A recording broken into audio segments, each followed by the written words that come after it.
friends, and welcome to Conversations with Consequences, where we are changing the culture one conversation at a time.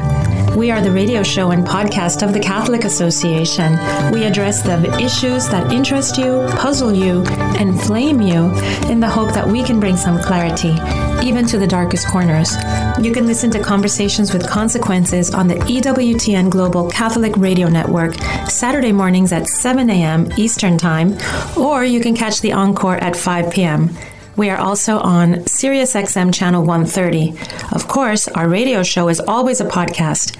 Go to thecatholicassociation.org/podcasts or directly to wherever you listen to your podcasts. I'm your hostess, Dr. Grazie Christie, and we're very happy that you're joining us again this week. We love our listeners. We love that you keep tuning in, and we hope that we are delivering for you some conversations with real consequences. I'm delighted to have my TCA colleague and co-hostess, Maureen Ferguson, back with me. We are very happy together to welcome Dr. Foxx, Dr. Virginia Foxx. She's the Honorable Congresswoman from North Carolina's District 5. She has been working very hard to keep our schools open amid the ongoing pandemic. She is a Republican leader of the Educational Committee in Congress. Thank God. She's a woman of wisdom and experience, and her heart is in the right place with the children. But first, Kristan Hawkins, she is the leader of Students for Life. She's going to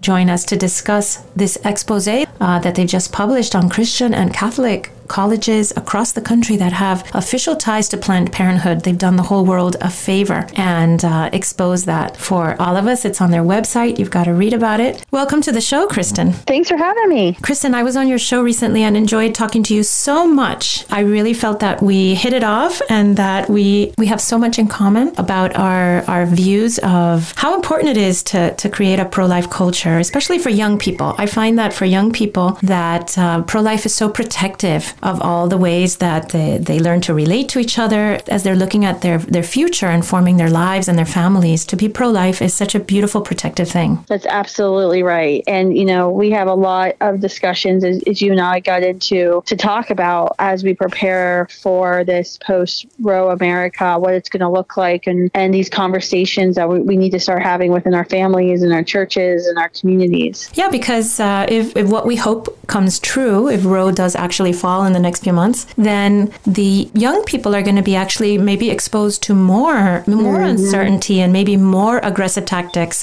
from the pro-death side, from the death culture, the culture of death, because, you know, they're going to be riled up and they're going to be looking for ways to make things, to solidify things in the pro-death, in the pro-choice way. Yeah, absolutely. I mean, we've already seen a ratcheting up of, you know, free speech suppression on college and high school campuses. We're, you know, in the midst of a major lawsuit against the high school in Indiana, for example, right now. And so, you know, you'll see that, or there'll just be a suppression of speech. But something that you brought up on my podcast, which I went back and really started discussing with my team, is, you know, this question of responsible parenthood and, you know, should you have children or should you just not have children? And should, you know, will we see this push for, and Planned Parenthood obviously makes money off of this, a push for sterilization, a push for limiting family size, which we kind of already seen with human rights activists who are, you know, saying, oh, there's too many people in the world, you know, the 1970s arguments that are coming back, but this time it's to save the planet. We have to stop producing human beings to inherit the planet. And so I think there's going to be a lot of things happening with, you know, just not only the ratcheting up, the fervor that will be generated in June with the Supreme Court's decision, which hopefully a very good decision, but also these other conversations that we really haven't really started having yet. I feel that there are going to be lots of new areas that we're going to have to conquer, things right, that we're going to have to prepare for and actually go out there and conquer the minds and hearts. And I think you, especially as a person who concentrates on the youth, I'm sure that you feel that that's a very big responsibility. It absolutely is. And, you know, what's interesting, Dr. Christie, is that this is a very diverse generation. We all know that. You read the demographics of Gen Y and Gen Z, be and see that we're the most ethnically diverse, religiously diverse generation. But that carries over into the pro-life movement as well. Mm-hmm. And so we have varying views within pro-lifers about how do we have conversations about birth control, about abstinence before marriage, about how to handle these public policy questions of adoption. How do we make adoption easier and cheaper for families? Do we make it more difficult for families? Foster care reform. And these are all these conversations that young people are thinking about now as they think about a future without legal abortion. And there's definitely going to be lots of conversations within this very diverse pro-life movement that we have. I'm curious about young people. You mentioned their diversity, their religious diversity. Obviously, there are many more young people growing up without any religion at all, because they're growing up in a-religious households, a-religious families. Do you find that that this is a completely different conversation to have with young people who don't have a basis in religion when you're trying to talk to them about the dignity of life? Sure. How do you adjust? How do you adjust to this changing scene? Yeah, we keep our conversations on campuses very secular, to be honest with you. We focus on science and we focus on human rights. And so that way, regardless of whether or not a student is a practicing Christian or says that they're spiritual or says that they have no faith and they're agnostic or atheist, this is something that all of us can agree on. We all want to follow facts and follow science, and we all want to acknowledge and support and advocate for basic human rights. And so that's kind of how we approach it. It is a different generation than, for example, our supporters at Students for Life, who are older and very religious and devout in their faith. But we can talk to all audiences on college and high school campuses, sticking with science, sticking with human rights. When you show a young person videos, for instance, or pictures of children in the womb, can you watch that change in their minds happening behind their eyes? Have you seen this happen? Yeah. Oh, yeah. More times than not, you actually see the conflict. They see the evidence, the proof in front of them that what is inside of a mother's unique, whole, living human being. And then they have this conflict, this immediate internal conflict that starts taking place of, but this doesn't line up with the talking points. This doesn't line up with how I'm living my life. I might be in a sexual relationship with somebody who I don't want to be responsible for raising a child with. And how does this science impact how I'm living my life and how I see myself and how I view myself? I see myself as a progressive feminist, and yet you're giving me this information that if I would buy into this or I believe this, then that might change the camp, the tribe that I belong to. That's what you really see is when you make this case. For example, in the fall, we were on campuses with our first ever 3D video. We took a video that our friends, one of our former interns, Lila, runs a group called Live Action. They made this beautiful video of baby Olivia, of his child developing in the womb. We turned it into a 3D video with their permission, and we went out to campuses and gave 3D goggles, and we were showing students. And wow, I would love to see that, Kristan. Oh yeah, it's great. You gotta have 3D goggles to view it. But we saw an immediate mind change rate between 11 and 15% on campus, where a pro-choice person changing their minds about abortion. But most of the conversations were they got the information, but then they immediately went back to the hard cases because they didn't want to have to be forced to change their mind. So it's like every conversation you have with these young people, they always really come down to the same few questions that they have, because they feel like those are questions that are unanswered or they haven't heard good answers for, and therefore it still justifies their anti-science position. You mentioned changing tribes. I have one child in college right now. I've put 2 through college. I have some more coming up that will be starting soon. And I know that the situation in our colleges all across the United States, even Catholic colleges, most of the Catholic colleges, is a situation of complete homogeneous thought adherence to a set of beliefs. And the young people are very afraid to step aside from that, especially if they can be detected to be, not thinking correctly. Are you finding that in this kind of environment, which I think is getting worse every year, and from my experience having children in college for several years now, are you finding that your work is harder because they're afraid to start to believe something which will put them at odds in this incredibly homogeneous thought environment that they live in? Not as much, because the way we're talking about this conversation about the violence of abortion, we're couching it in terms of things that they already believe in. So talking about, we had our tour 2 years ago on campuses with Stop the Violence, and students were very interested in that. Like, what violence is occurring that I don't know about? Like, how can I stop the violence? Or when we talk about human rights, these are things that they are already proud to say that they stand for. I stand for human rights. I stand against violence against vulnerable peoples, things like that. And so if you can talk about this issue, the violence of abortion that's happening inside Planned Parenthoods and our abortion facilities in that way, it's easier to have that conversation. I would say going back to my other point, I think the harder thing for them is learning the facts and then realizing the way that they're living their life doesn't line up with those facts. That acknowledging the humanity of the preborn child would take away that parachute. And we've done a lot of research with our Dimitri Institute for Pro-Life Advancement on this, of how these I don't like abortion but young women and young men think. And there's like this parachute in their mind of, I don't like abortion. I wouldn't have abortion unless like it was like this really rare circumstance. And I don't even want to think about myself ever going to have an abortion. But in my mind, I have like this escape plan, this one get out of jail free card that I don't want to talk about. I would never publicly say I would ever think about. And so that's what's interesting right now with this conversation that we're having about, this post-Roe America and what America will look like, what will happen, is that kind of get out of jail free card will be taken away in her mind. And that's why these conversations will happen about sterilization and permanent birth control, they'll call it, or, we'll come up with some innocuous term. But that's why you'll start having these conversations and this push for it, because they realize even if she calls herself pro-life or sees herself pro-life, she's always had this like a little escape plan in the back of her mind. If you're just joining us, you're listening to Conversations with Consequences on EWTN Radio. I'm your hostess, Dr. Grazie Christie, and we're talking to Kristan Hawkins. She's the powerhouse behind Students for Life. Kristan, I mentioned the word, I mentioned that being pro-life in young people is protective, and I mentioned this exactly in the way you talk about it. I talk about this with mothers of young men and women, and when I talk to groups and things, and I say to them, when you teach your young son or daughter to be pro-life, what you're doing is that you're protecting them from promiscuity. Because when they connect those dots and they say, well, if I'm really not willing to kill my offspring, then I better make sure that any act that I do that leads to offspring will be, in a way that I will welcome it, or at least, my husband and I will figure it out, or my wife and I will figure it out. It's not a tragedy like it would be in another situation when, as you mentioned, you're sleeping with somebody who you don't really want to raise a child with or be married to.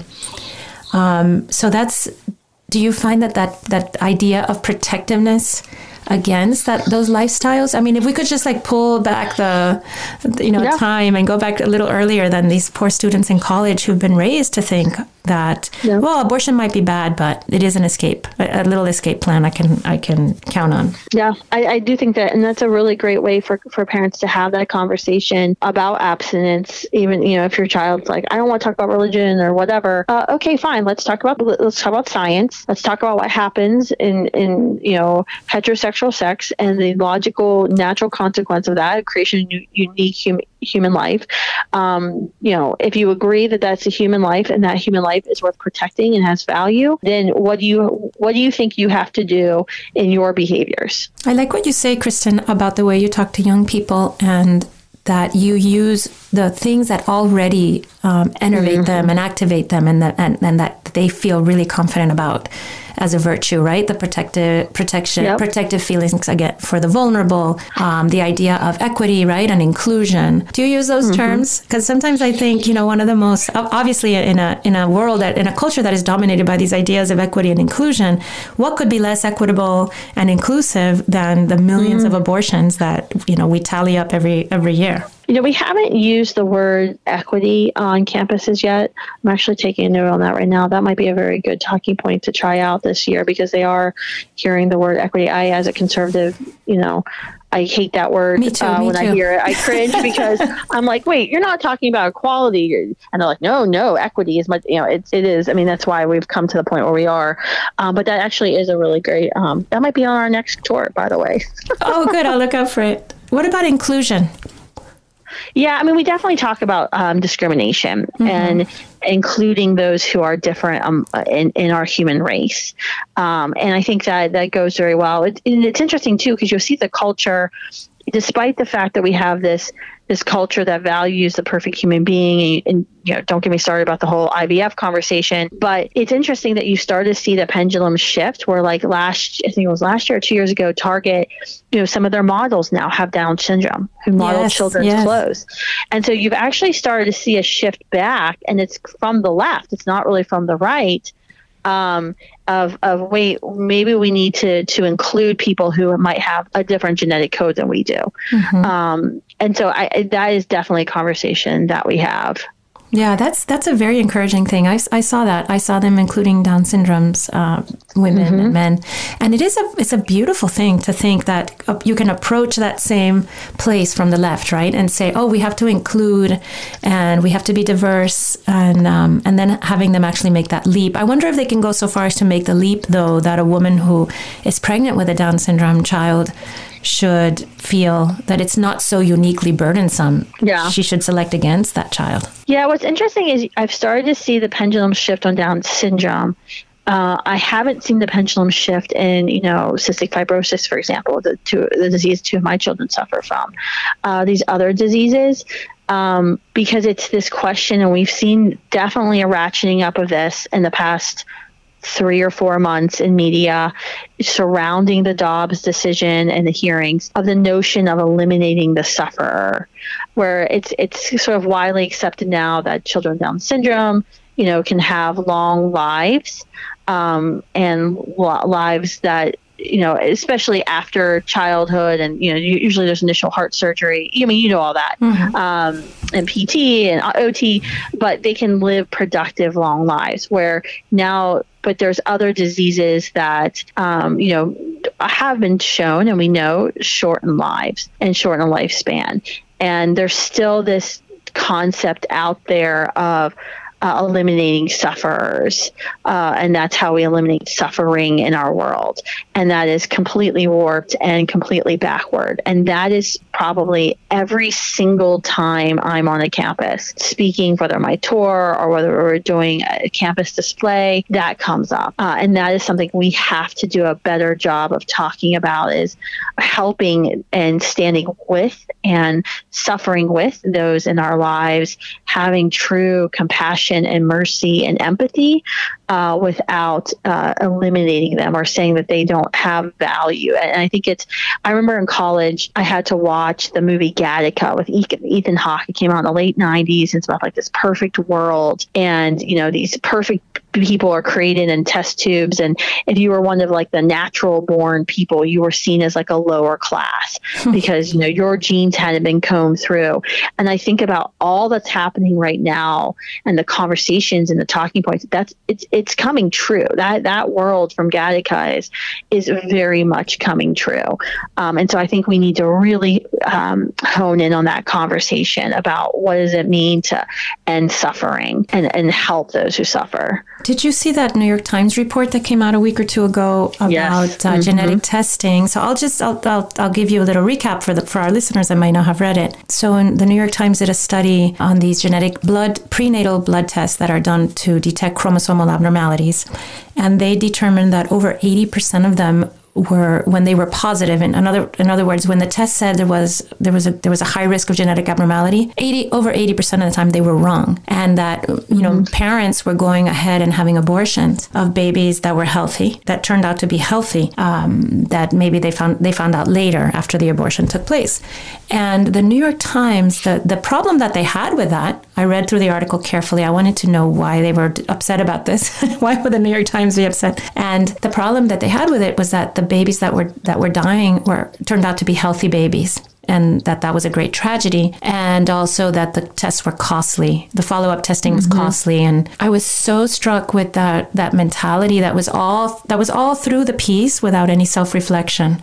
And the mentality was that it's only a tragedy when you lose a child that's a perfect child, that's a healthy child. And I'm thinking, I have 5 children, and maybe they were all stamped healthy when they were born, but let me tell you, none of them are perfect. All of them have come with their defects, as every human being does, the difficulties that every human being carries with them, whether genetically or temperamentally or behaviorally. And as parents, the ideal of parenthood is an unconditional welcome. And we would never say to a parent whose child became disabled through an accident or through a disease, well, I guess this child's too much trouble and we should end their suffering, a born child. Mm-hmm. But we're so comfortable with that kind of selectivity for parents of unborn children. Yep. No, that's a great takeaway. I mean, I was so thankful to see that article come out because, we hear this a lot in the pro-life movement. I'll be at an event speaking and someone will say, they told me my child would have this and my child was born healthy. And even our own vice president, Students for Life, she was told her 4th child would have Down syndrome. And, she chose obviously not to have an abortion. And so you hear these stories all the time. And so I was thankful to see this article put that seed of doubt in a lot of women. And hopefully when women are getting these adverse diagnoses while they're pregnant, this New York Times article pops up over and over and over and over again in their newsfeed that there's some real problems here. And this is a money-making industry that doesn't really care about accuracy, to be honest. And we can see that. I mean, really, there should be a congressional investigation of these companies that are making millions upon millions for tests that are grossly inaccurate. I mean, you would never allow this in any other cancer diagnostics, for example. Oh, just kidding. You don't really have breast cancer, but we already started we already took chemo. The breast. Your breast is gone. Yeah, we already took your breast. I mean, think about that. That would never be allowed. Doesn't it make you cringe though, Kristan, when people say, oh, they told me my baby was going to be, but I did an abort and now the baby's perfect. My child is so healthy. And you want to stop and say, wait a second, whether or not your child is perfect, it's wonderful you did an abort, right? And parents, parents of disabled children, they report the same kinds of happiness and satisfaction with their lives as parents with non-disabled children. Did you know this? I was doing a little research on that recently. That parents, they factor in their children's necessities into their lives, and they march forward the way we all march forward. No, that's exactly right. And it is still this very much notion, and I hear pro-lifers, like I said, say it all the time, but my child was born perfect. My child was born, and I'm like, well, your child was born perfect, regardless of whether or not they had, actually been born with the disease.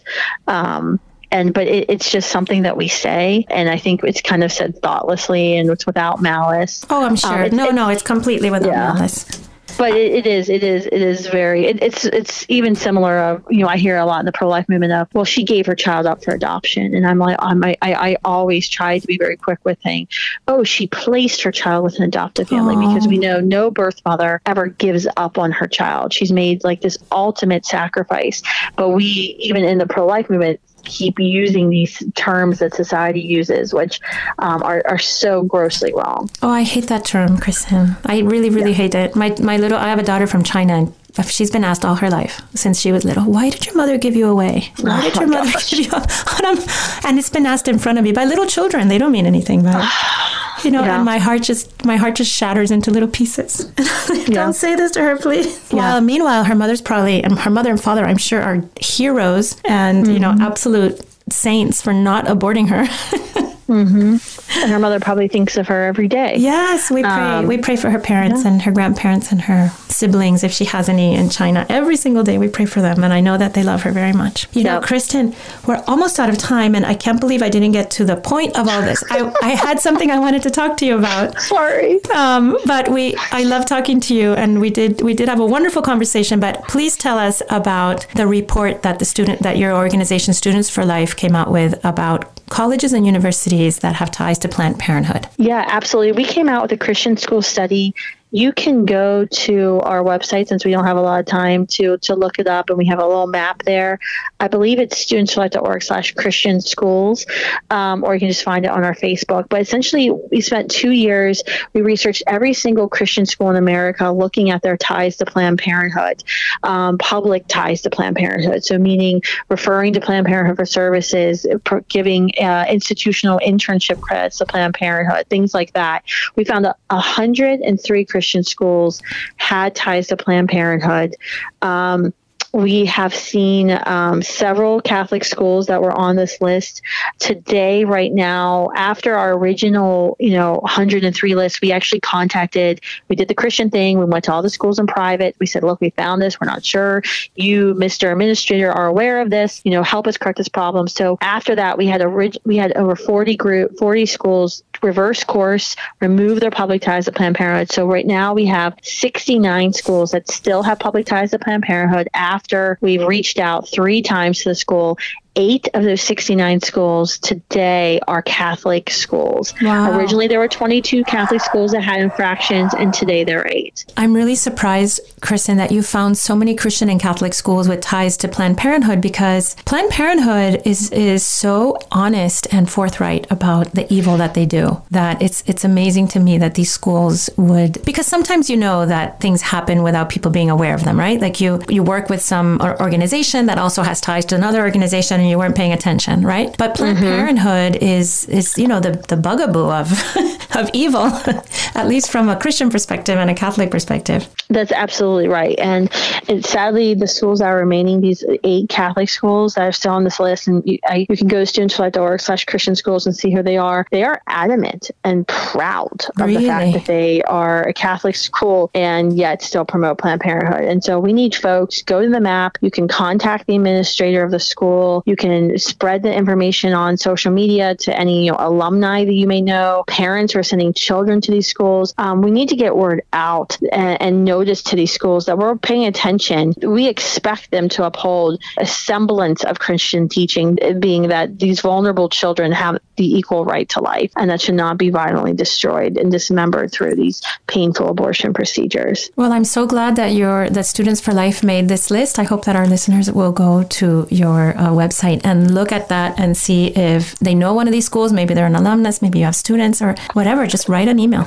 It's only a moment, right? Yep. It only takes a moment to write an email. So thank you so much, Kristan, for joining me today. I really enjoyed talking to you. I hope to see you in a couple of weeks at the March for Life in DC. Right. Maybe we'll see lots of our listeners and fellow travelers there, because it's always such a fabulous time to connect with people who feel strongly about the dignity of life. So thank you, Kristan, and see you soon, I hope. Thank you. God bless. Every morning, the Catholic Association reviews all the latest news and sends our subscribers a carefully curated collection of the most important news of the day. Items are specifically selected for a smart Catholic audience like you.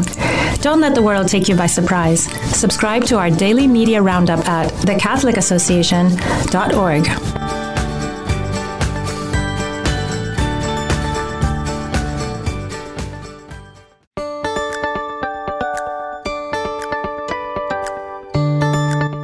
Welcome back to Conversations with Consequences. I'm your hostess, Dr. Grazie Christie. I'm delighted to have my TCA colleague and co-hostess, Maureen Ferguson, back with me. We are very happy together to welcome Dr. Virginia Foxx. She's the Honorable Congresswoman from North Carolina's District 5. Welcome to the show, Congresswoman Foxx. Thank you very much, Dr. Christie. I appreciate it. Very honored to be invited to be with you and Maureen Ferguson. Oh, well, certainly. Show. The honor is ours, Dr. Foxx. It's very good of you to make time for us. I know that you're having a very busy day with votes on the Hill and everything, but we wanted to ask you about a couple of things that you're very up on and you're very involved in. For instance, something that we've been discussing on this show constantly since the beginning of the COVID pandemic and the lockdowns is the effects on children. Both Maureen and I have children of all ages, and we're watching all of this play out in ways that are very detrimental to our children. And I know that this is also something that's important to you.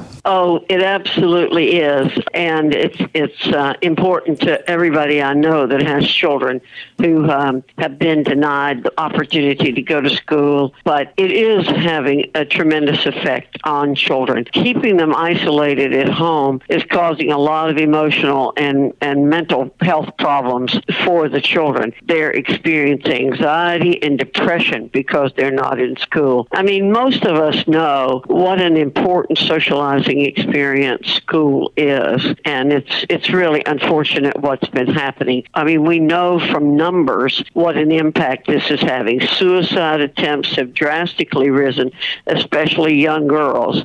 Even the CDC tells us that the number of ER visits for suspected suicide attempts by 12 to 17-year-olds has risen by 51% from 2019 to early 2021. So that is a public health crisis in and of itself.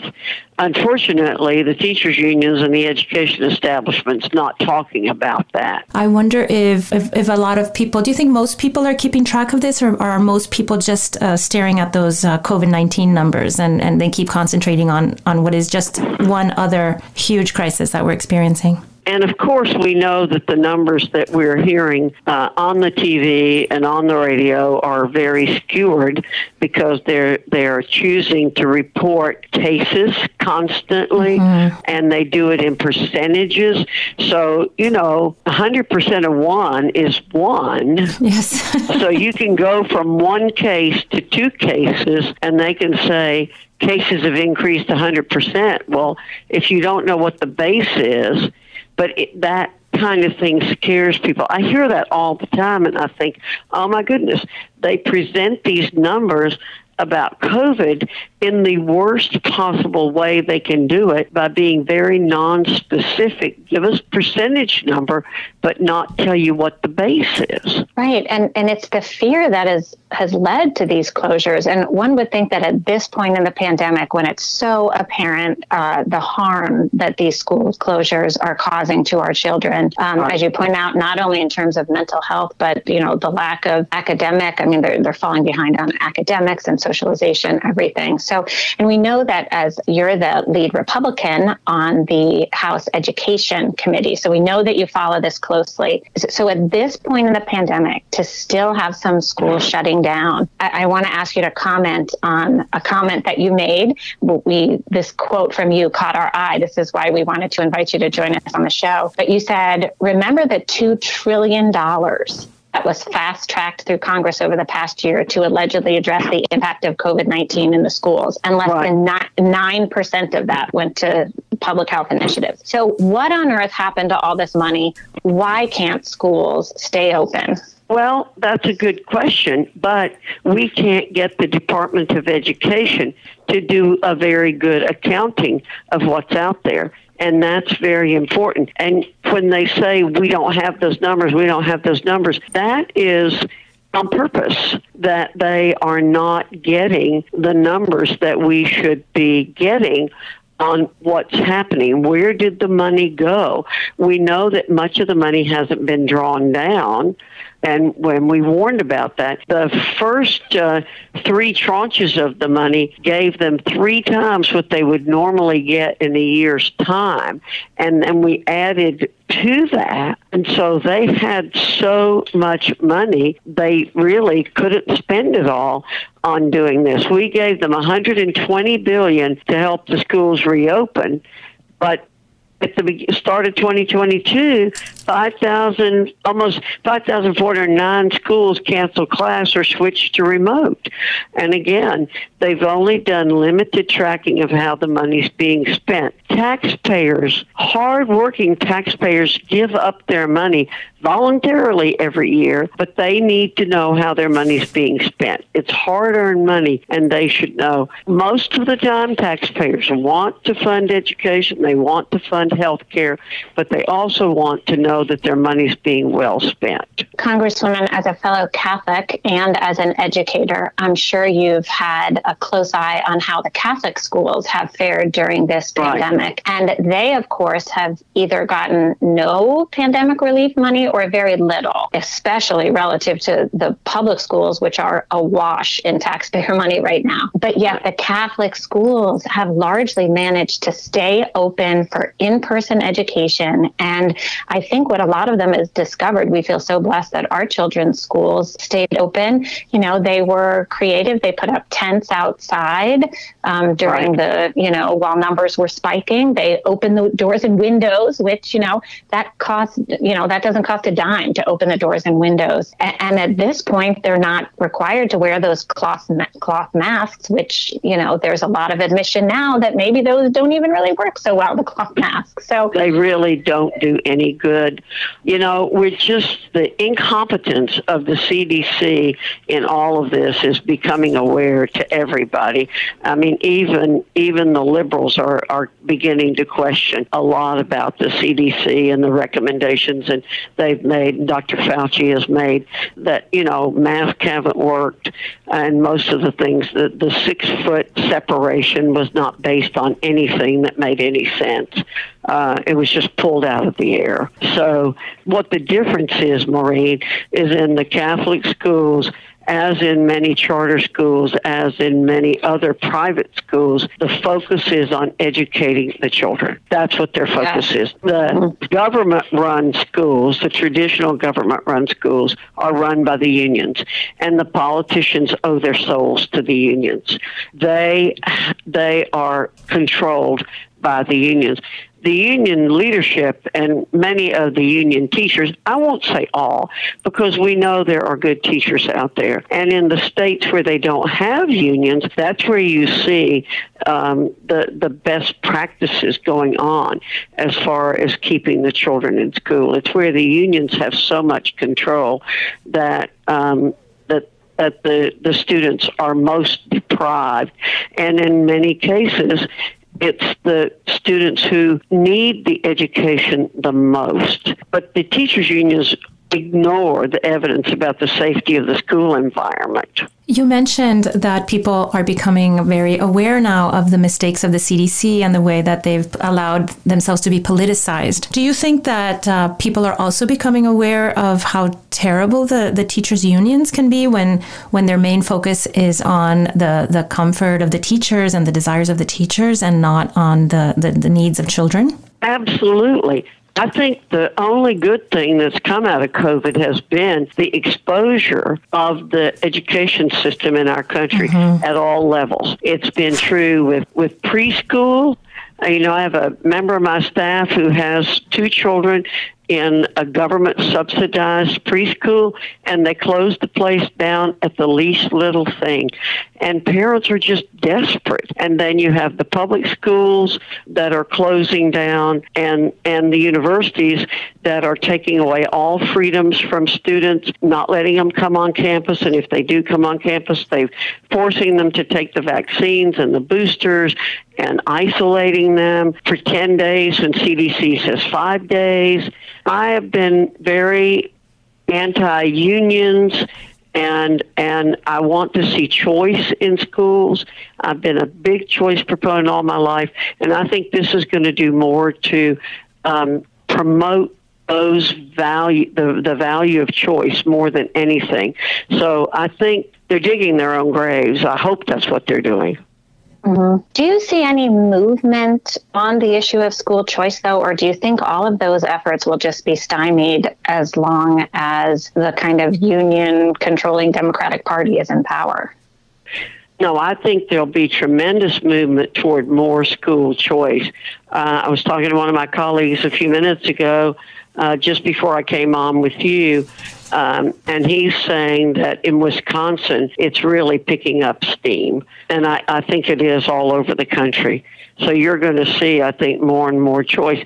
The ironic thing about it is for post-secondary education, we give grants and loans to students, and the money goes with the students. It doesn't go to the institution. That's the way it should be with elementary and secondary education. The money should go to the student. I asked the staff the other day to give me the figures on 3 school systems, and I've forgotten exactly which ones they were. I think New York, California, I'm a little hesitant to say right now, and I'm not sure I can find it.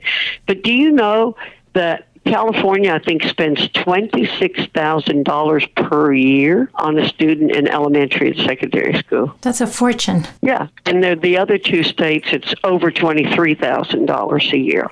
And yeah. I remember I remember reading an article in the Wall Street Journal probably 25 years ago about how the New York City schools at the time were giving $10,000 per student, and the Catholic schools were getting $5,000 in tuition, and yet the only students graduating from high school and going on to college were coming out of the Catholic schools. That's exactly right. Those statistics are generally true across the country, that Catholic schools educate children at half the cost of their public school counterparts. And even in inner city Catholic schools, they have graduation rates that are above 90%. Right. I've seen even statistics like 98% graduation rates from these Catholic schools, and then large numbers of them going on to college as well. Can we get your thoughts on a related controversy that's brewing at the Department of Education? Because during the pandemic, parents became a lot more tuned in to what their children were learning in the public schools, and not just what they're learning, but what they're exposed to, the pornographic books in the school library, or even this very, very tragic case of the biological teen boy who identified as a girl was allowed to use the girl's bathroom and assaulted a girl in the bathroom, sadly. So parents across the country are gravely concerned. They've been showing up at these school board meetings, speaking up, and instead of the school boards listening, they've silenced the parent, turning off microphones. Anyway, so these things have escalated, and, now there's this big controversy at the Department of Education kind of in cahoots with the school boards to target parents to be investigated as potential terrorists, domestic terrorists. So I know you've got your eye on that. Can you share your thoughts on that with us? Well, calling parents who are exercising their First Amendment right to speak at a school board domestic terrorist tells you how far we have gone in this country, in this administration. This is absolutely ludicrous to do that. Parents are the first teachers of their children. We know that. They have every right in the world to question what's happening in the schools. And I was on a school board for 12 years. And I ran for the school board because I was at a school board meeting one night, and the 5 guys on the school board were totally incompetent.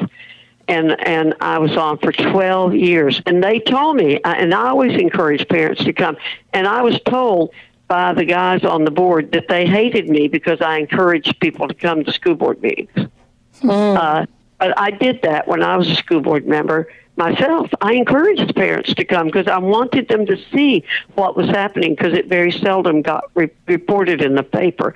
But parents and students deserve better than what is happening from the school systems in this country, from the Justice Department, from the Biden administration. I have no doubt that there's collusion among different agencies in the Biden administration toward trying to intimidate parents into not coming to school boards and speaking. And again, this is a good thing that's come out in the last year.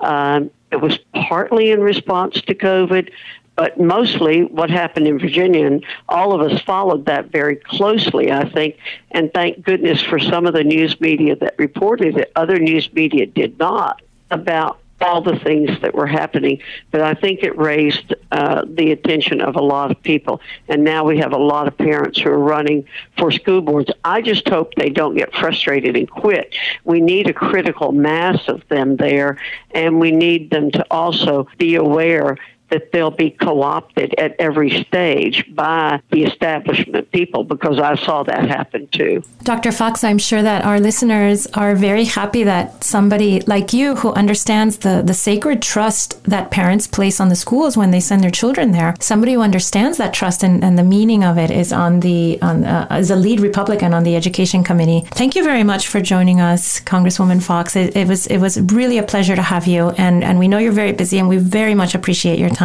Well, I appreciate you all continuing to educate the public on these issues, and I would just urge the people, I'd urge your audience to get involved themselves, go to school board meetings, support people running for school board, support the right people running for public office. Find out if their values match your values. That's one of the biggest problems we have right now, is people vote blindly. Don't vote either way because your parents were that way or because your friends are that way.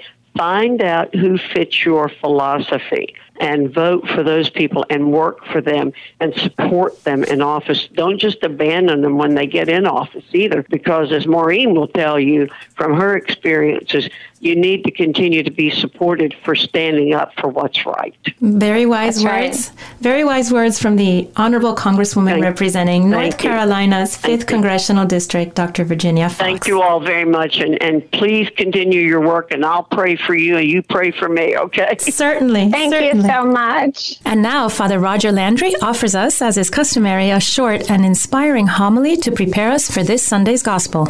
This is Father Roger Landry, and it's a privilege for me to be with you as we enter into the consequential conversation Jesus wants to have with us in this Sunday's Gospel, when we will participate liturgically with him in the most famous wedding of all time.